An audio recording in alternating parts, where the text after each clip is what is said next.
오늘 함께 나눌 하나님의 말씀은 구약성경 이사야서 10장 20절에서 27절까지의 말씀입니다. 구약성서 이사야서 10장 20절에서 27절까지의 말씀, 저와 여러분이 한 절씩 교독하겠습니다.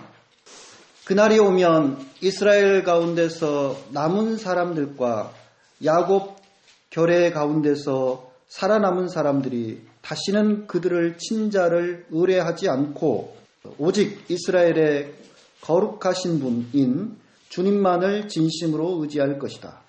남은 사람들이 돌아올 것이다. 야곱의 자손 가운데서 남은 사람들이 전능하신 하나님께 돌아올 것이다. 이스라엘아, 내 백성이 바다 위에 모래처럼 많다고 하여도 그들 가운데서 오직 남은 사람들만이 돌아올 것이다. 너의 파멸이 공의로운 판결에 따라 이미 결정되었다. 하늘이 결정되었으니 주님 곧 만물의 주님께서 나라에서 신을 정의하실 것이다. 그러므로 주 만군의 하나님께서 이렇게 말씀하신다. 시온에 사는 나의 백성아, 아시리아가 몽둥이를 들어 너를 때리고 이집트가 그랬듯이 철퇴를 들어 너에게 내리친다 하여도 두려워하지 말아라. 너희는 이제야 내가 그들을 풀겠으나 그들에게는 내가 그들을 풀지 않고 그들을 멸망시키겠다.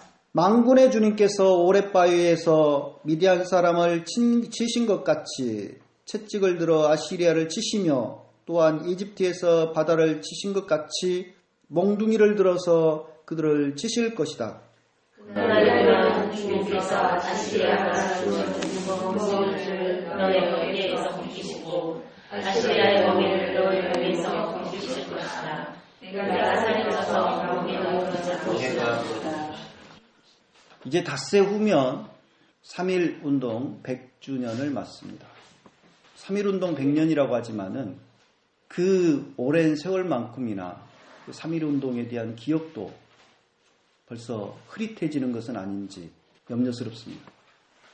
영국의 역사가 에드워드 헬렛 칸은 역사는 과거와 현재의 끊임없는 대화다라고 정의한 바 있습니다. 우리가 떠올리지 않는 역사는 이미 사라져버린 것이고 죽은 역사에 불과합니다.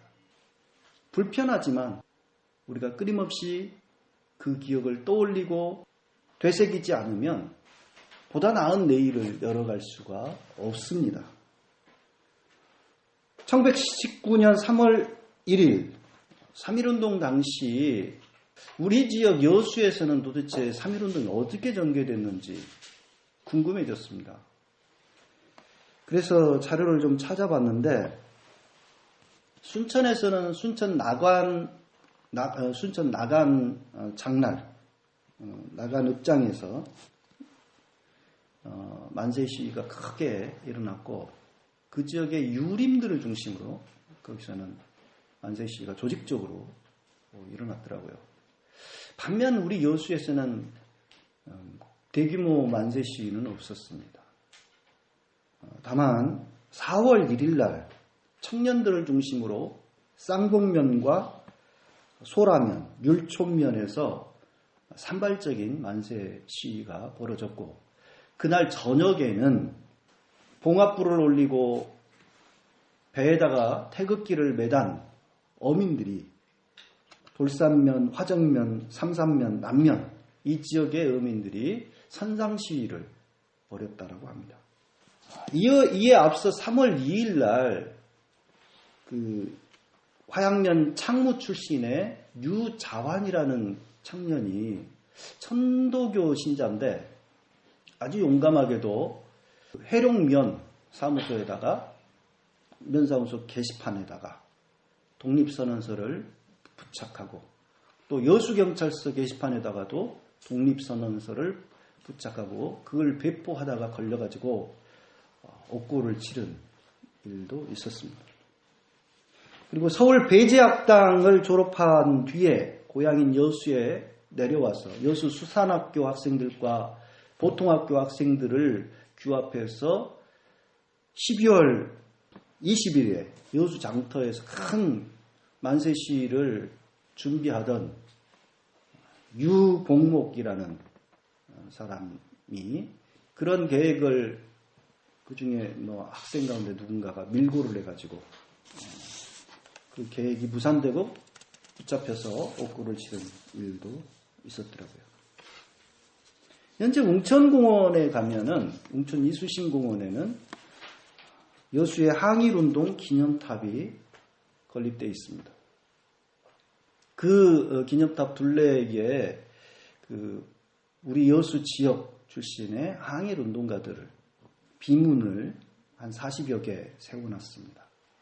제가 지난주에 그곳을 방문해서 그 비문들을 하나하나 읽어봤습니다. 그 비문들을 읽어보다가 그 중에서 광주 숭일중학교에 다니다가 3월 10일 날 광주에서는 큰 만세 시위가 있었거든요. 그 만세 시위에 참여해서 체포되고 옥고를 치른 3명의 여수 출신의 숭일중 학생이 있었다는 사실을 알게 되었습니다. 박옥이, 정두범, 김철주라는 그때 당시에 학생인데 18살, 19살 되는 학생들이었습니다. 그리고 수피아 여자학교 윤형숙, 이분도 그 창무 출신으로 알고 있는, 그쪽에 지금 무덤이 있어요. 이 윤형숙 학생도 이 만세시에 같은 만세시에 참여를 해서 일경에 의해서 팔이 하나가 잘리고 그런 일을 겪었고요. 나중에 이분 같은 경우는 여수에 내려와서 학생들을 가르치고 또 교회 전도사로 활동하다가 한국전쟁 당시에 순교를 하신 걸로 알고 있는데 그런 분도 있었습니다. 근데 이런 사실을 보면서 자연스럽게 저의 그 외 증조부를 떠올리게 됐어요. 제가 막연하게 들었던 내용이 저희 외 증조부께서 숭일중 교감이셨고 3.1 만세운동에 참여하셨다가 옥고를 대구에서 2년간 치렀다. 그 정도 제가 알았었는데 도대체 어떻게 만세 시위를 했기에 그랬을까? 이 숭일중 학생들이 이렇게 여수에도 3명이나 있었는데 그래서 자료를 좀 찾아봤어요. 그랬더니 이분이 장성 출신이거든요. 원래 장성 출신인데 장성 삼서면에 있는 친척에게 만세 시위를 권유를 해서 3월 15일 그 장성 삼서 그 소룡리에 있는 교인 70명이 만세를 벌인 일이 있고요. 그리고 3월 10일 벌어진 그 광주 작은 장터에 한 1000여 명이 모인 시위가 벌어진 건데 그때 당시에 양림동에서 숭일중 학생들과 교사들 그리고 그 수피아 여자학교 학생들을 데리고 이끌고 그 천변을 따라서 그 장터 쪽으로 행진에 나아갔던 앞장서서 주도했던 인물이었더라고요. 그걸 또 그냥 우발적으로 한 게 아니고 그걸 주도한 인물들이 광주에 몇 명 있는데 그 중에 한 분이셨어요. 그래서 숭일중에 있던 등사기를 갖다가 독립선언서를 찍게 만들고 그래서 1500여 장을 그때 당시에 찍었더라고요. 그래서 그걸 배포하게 하고 이런 일로 해가지고 대구 복심법원에 끌려가서 거기서 재판을 받고 2년의 옥고를 치르셨습니다. 하나의 사례이지만은 당시 무수한 기독교인들이 강탈당한 이 나라를 되찾겠다고 전국적으로 만세 시위를 주도하거나 적극 참여해서 무수한 고초를 겪었습니다. 3.1운동은 그때 당시에 조선 인구가 1600만 명 정도 됐는데 연인원 200만 명이 참여한 엄청난 시위였습니다. 거의 1년 내내 시위가 계속됐어요. 특히 이 만세 시위에는 우리 기독교인들의 참여가 굉장히 두드러졌습니다. 일제 기록에 의하면 3.1운동 당시에 체포된 목사는 54명, 전도사는 127명, 장로는 63명에 달합니다. 근데 이거는 많이 축소된 거예요. 그때 당시에 뭐 여러 교단이 있는데 그 중에서 장로교는 자체 그 조사를 했어요. 그 우리 장로교단 내의 통계에 따르면은 장로 교인들의 피해만 해서 체포된 신자가 3,804명,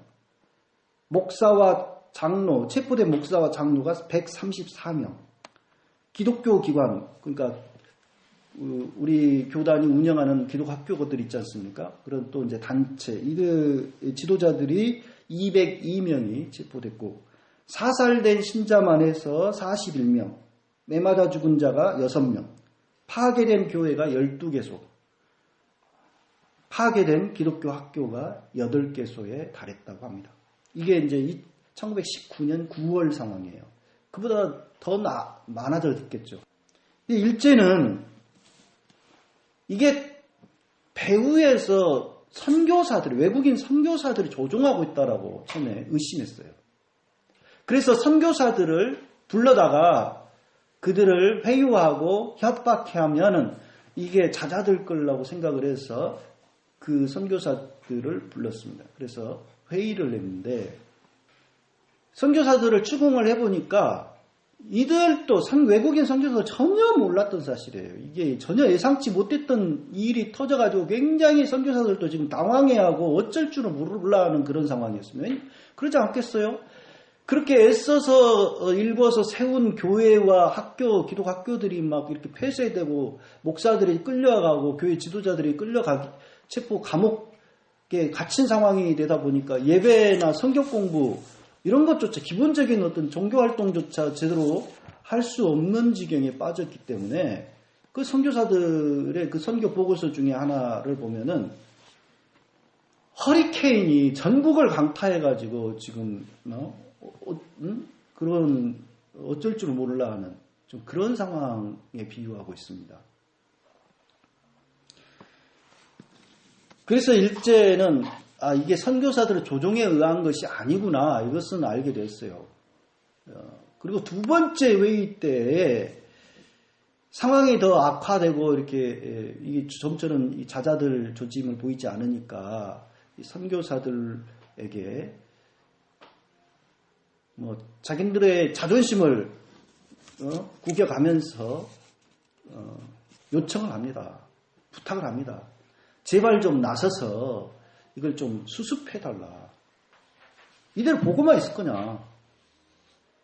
라고 합니다. 그러니까 그 선교사 가운데 대표되는 분이 지금 만세 시위에 참여하고 있는 사람, 기독교인들만 참여하고 있는 게 아니라 비신자들도 많고 우리가 이것을 막으려고 나서게 되면은 상황이 더 악화되고 우리조차 위험해질 수 있다.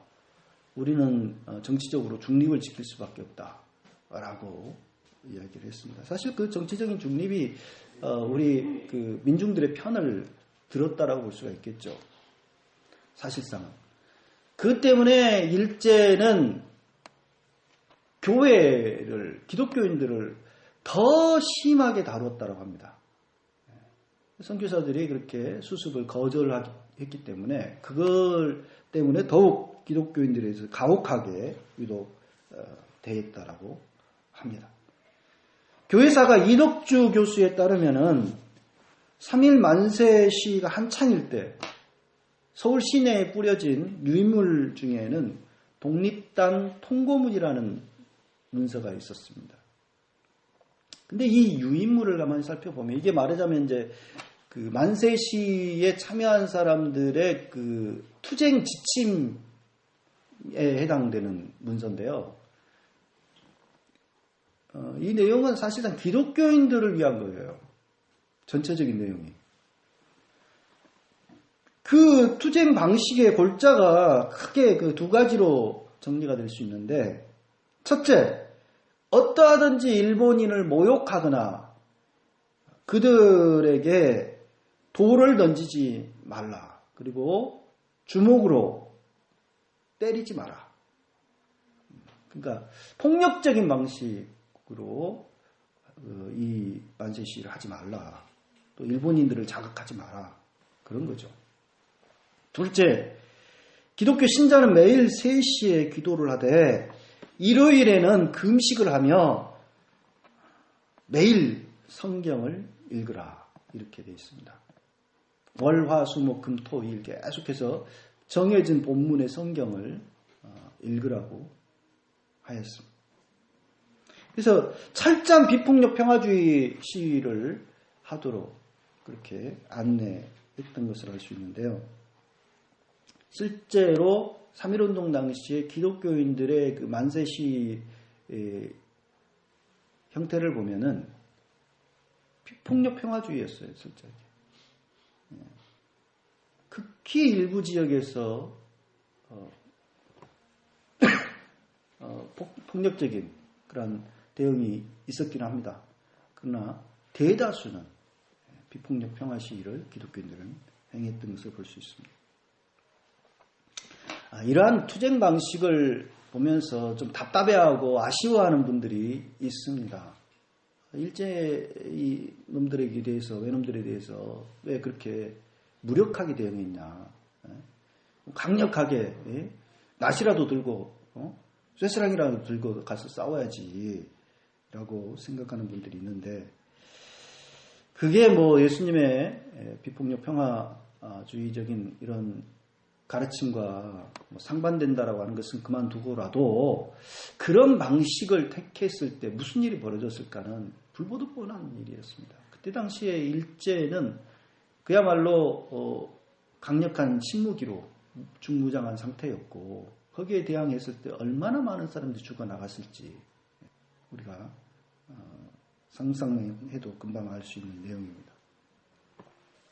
아시다시피 3.1운동의 한계와 반성으로 만주나 강도, 상해 등지에서 임시정부운동이 일어나게 됐고, 그리고 무장 독립운동 단체들이 속속 생겨나게 되었습니다. 이런 사실을 감안할 때에 3.1운동을 주도한 기독교인들이 사실상 좀 너무 감상적인 이상론에 머물러 있었던 것도 사실입니다. 당시 3.1운동 당시 기미 독립선언문, 이 선언문을 만들어서 배포를 했는데, 그 선언문을 그 민족대표 33인이 그렇게 합의를 하고 발표를 하게 되기까지 우여곡절이 있었더라고요. 원래는 이제 기독교만 하려고 그랬어요, 그거를. 근데 천도교가 왜 너희들만 하냐, 우리도 지금 참여하게 해달라 해가지고 같이 했고, 또 이제 불교계 대표 한영훈이나 뭐 이런 사람들도 참여를 시켰고, 뭐 이렇게 해서 기독교, 천도교, 불교 이렇게 3대 종교가 같이 하게 되는데, 그 가장 결정적으로 이게 이제 자초될 뻔했던, 연대가 자초될 뻔했던 그 위험이 있었던 게, 천도교 측에서는 독립선언론을 주장했습니다. 독립선언론. 근데 우리 기독교계 인사들은 독립청원론을 주장했습니다. 그러니까 선언론과 청원론이 맞부딪힌 거예요. 그 선언을 하는 것과 청원을 하는 건 다르죠. 청원을 누구한테 하냐? 기독교계에서는 일제 총독부 쪽에다가 우리가 독립하려고 하니 들어주세요 라고 청원하는 거예요. 천도교 측에서는 선언을 해야 된다라고 했던 거죠. 그래가지고 그게 합의가 잘 안 되다가 남강 이승훈 장로 있지 않습니까? 그분의 적극적인 그 중재에 의해서 겨우겨우 그게 타협이 됐고 그걸 발표를 하게 됐죠. 근데 그때 당시에 뭐 민족대표 33인이 태화관에 모여가지고 자기네들끼리 실내에서 그걸 발표한 사실에 대해서 굉장히 많은 비난, 비판들이 있습니다. 아직까지도. 파고다 공원에 2만 명의 군중이 지금 기다리고 운집해 있었는데 왜 그 자리에 나서서 그걸 읽지 못하고 숨어가지고 그렇게 실내에서 했냐라고 하는 거죠. 근데 이제 그게 이제 그걸 주도했던 박희도라고는 YMCA 간사가 있었는데 그분이 선교사 가운데 한 분에게 이제 자문을 구한 결과 일제를 자극할 필요가 없다. 어차피 그것을 발표한다라고 하는 것 자체가 굉장히 큰 의미가 있는 것이고 그러니까 실내에서 있으면 좋겠다. 해가지고 그것을 받아들여가지고 실내에서 발표를 했다고 합니다. 근데 그 33인 중에 한 명이 또 법관 출신이 한 명 있었더라고요. 그 법관 출신이 그런 말을 했다고 그래요. 이걸 발표를 하게 되면 내용 자체는 온건하지만 우리가 사형 판결을 받을 수도 있다. 그런 말을 했다고 합니다. 그래서 사실상 거기에 참여했던 민족 대표들은 죽을 각오를 하고 사형당할 수도 있다라고 하는 각오를 하고 발표를 한 거예요. 그러니까 그분들에 대해서 뭐 비겁하다 어쩐다 그렇게 비난할 이유는 없다라고 합니다. 나름 대단한 용기죠. 어쨌든 그런 어떤 그 과정이 있었고 우리 기독교계에는 최대한 신사적으로 일제에 정중하게 청원을 하고 이걸 또 세계에 알리게 되면 독립이 이루어질 거라고 그렇게 생각을 했던 걸로 보이는데 일제가 그런 어떤 요청을 들어줄 리 만마죠. 그때 당시에 지금 와서 우리가 보면 그들의 그 제국주의적인 야심이 어떠하였습니까? 이 조선을 발판 삼아가지고 러시아와 중국까지 다 먹어버리겠다고 지금 준비하고 있는 상황이었는데 독립을 시켜달라고 요청한다 그래서 그걸 순순히 들어줄 놈들이 아니었죠. 앞서 말한 독립단 통고문에는 신자들이 만세 시위에 참여하는 동안 매일 읽어야 할 성경 본문을 제시를 해놓고 있는데 첫 번째 월요일에 읽어야 될 성경 본문이 바로 우리들이 오늘 읽은 이사야서 10장입니다. 이 10장 내용은 북왕국 이스라엘을 멸망시킨 아시리아 제국에 대해서 주님께서 징벌하시겠다라는 메시지를 담은 말씀입니다. 하나님은 아시리아를 진노의 몽둥이를 삼아서 경건하지 않은 백성, 곧 이스라엘을 치게 하셨습니다. 닥치는 대로 노락하고 약탈하며 거리의 진흙처럼 이스라엘 백성들을 짓밟게 내어주셨습니다. 그러자 아시리아 왕은 뭐라고 합니까? 스스로 말하기를 나의 지휘관들은 어디에다 내놔도 다 왕이 될 만한 제목들이다. 내가 이미 우상을 섬기는 나라도 곧 에루살렘과 사마리아보다도 더 많은 우상을 섬기는 왕국을 장악했는데 저 에루살렘 하나 장악하는 거 일도 아니다. 그런 식의 오만한 발언들을 하고 있습니다. 지금 이렇게 수많은 나라들을 복속시키고 굴복시키고 짓밟게 되는 것이 순전히 자신의 지혜와 능력으로 이루어낸 일이라고 착각하고 있는 것이죠. 그러면서 함부로 날뛰고 있었는데 이에 대해서 주님께서는 아시리아 왕 이 사네립을 징벌하시겠다라고 오늘 말씀에서 선언하고 계십니다. 제 분수를 모르고 오만에 빠져서 거드름을 피우고 있는 이 아시리아를 이제 주님께서 징벌하시겠다고 말씀하시는데 이는 사실 그 한낱 인간에 불과한 가련한 인생에 불과한 일왕을 천왕이라고 부르면서 신으로 숭배했던, 그러면서 그 힘으로 우리가 수많은 나라들을 지금 이렇게 전쟁을 벌여서 연전연승을 하고 있다라고 오만하게 굴던 일제와 전혀 다를 바가 없는 이 아시리아의 모습이었죠. 주님께서 아시리아를 이제 징벌하시겠다라고 하셨는데, 실제로 아시리아는 유다 왕국은 복속시키지 못했습니다. 그리고 얼마 지나지 않아서 쇠락을 거듭하다가 결국 신바벨로니아 왕국에 의해서 패망하고 말았죠. 엄청난 제국이었는데 그 흉포한 제국 아시리아가 순식간에 멸망하고 말았어요. 3.1운동으로 우리 조상들은 무력 합병을 근절하고 인류 평등의 정의와 진리를 따라서 평화로이 국가를 회복하고 독립을 이루려 한다라고 선언하고 있습니다. 그들의 간절한 열망과 외침, 투쟁에 따라서 1945년 일제는 돌연 패망하고 말았죠. 그리고 우리는 광복을 얻었습니다. 하지만 3.1운동 당시 우리 조상들이, 선조들이 꿈꾸었던 완전한 자주 독립은 아직까지 이루어지지 않은 상태입니다. 그날이 오면 이스라엘 가운데 남은 사람들과 야곱 결의 가운데서 살아남은 자들이 돌아와서 주님을 진심으로 의지할 것이라고 오늘 말씀에서 주님께서 말씀하시는데요. 이스라엘 백성들이 해변의 모래처럼 많지만 그들이 다 돌아오는 건 아니다. 그 중에 소수자들만이 돌아올 것이다 말씀하시는데요. 그들의 숫자가 문제가 아니었던 거죠. 적은 수, 작은 남은 자들, 그들이 돌아온다. 그들을 가지고 주님께서 새롭게 시작을 하십니다. 오늘날에도 이 3.1운동의 정신을 제대로 기억하고 계승하고자 하는 사람들 소수에 불과합니다. 또 3.1운동이 처음 촉발되었을 때 그것을 시작한 사람들은 아주 소수였어요. 그것이 불이 붙기 시작하니까 삽시간 전국으로 해외로까지 퍼져나간 것이죠.